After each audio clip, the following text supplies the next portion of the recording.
Hey guys, it's Bob Morreale here with the Tuning School, and on today's Tech Tuesday, we're going to teach you how to drag race, so stick around.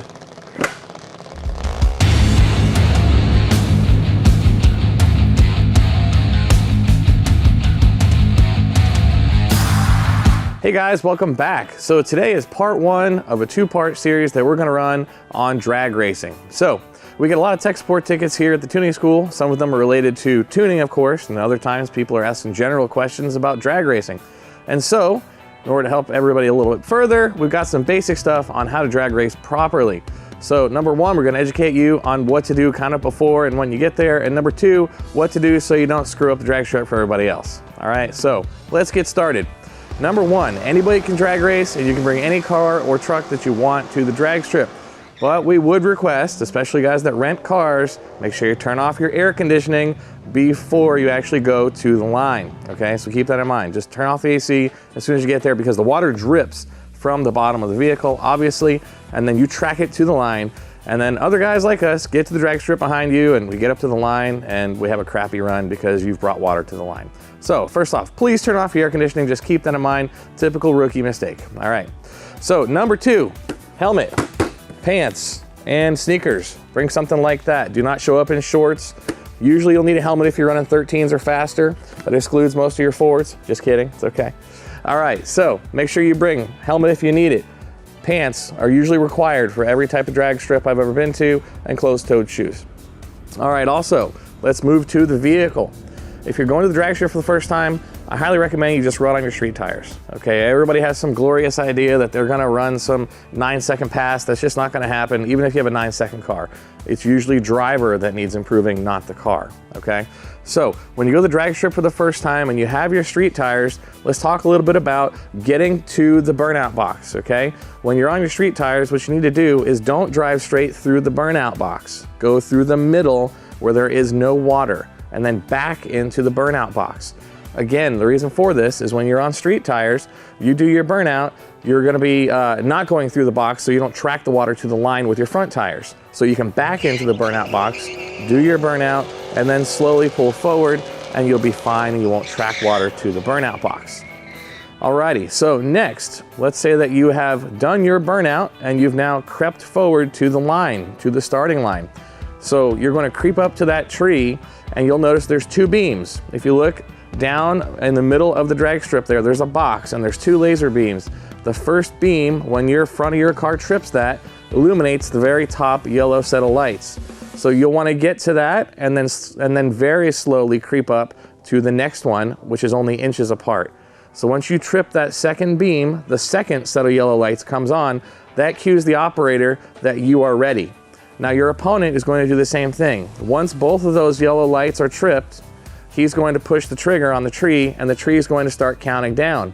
Your job at this point is to be ready to watch for that very last yellow bulb before the green.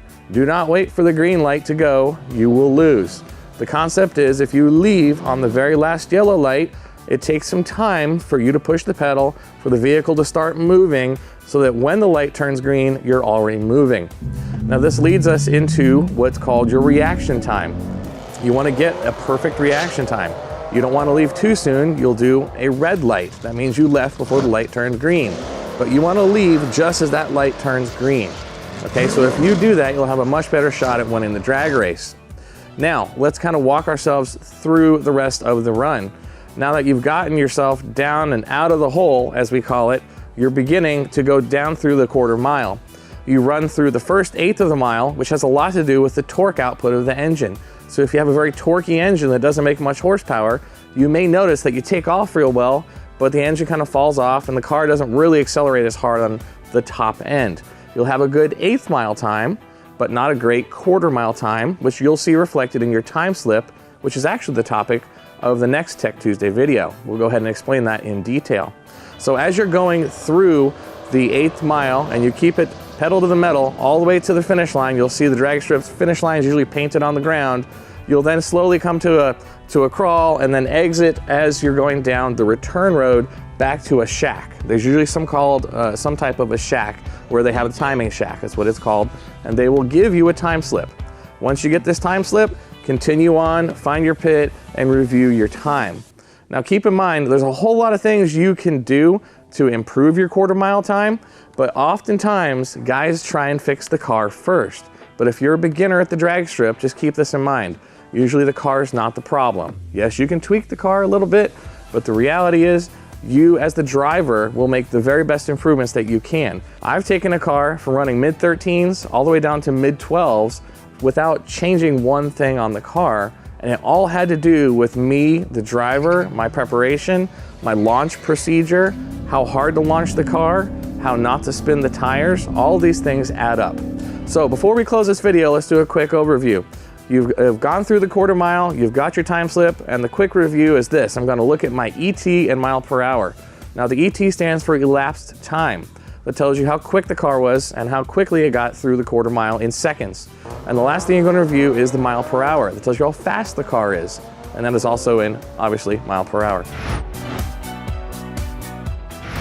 Be sure to check out our next Tech Tuesday where we talk about in detail the time slip results and how it relates to tuning your vehicle. So, thanks for watching, and for more high-performance tuning knowledge, be sure to like us on Facebook and follow us on social media. And as always, stay tuned.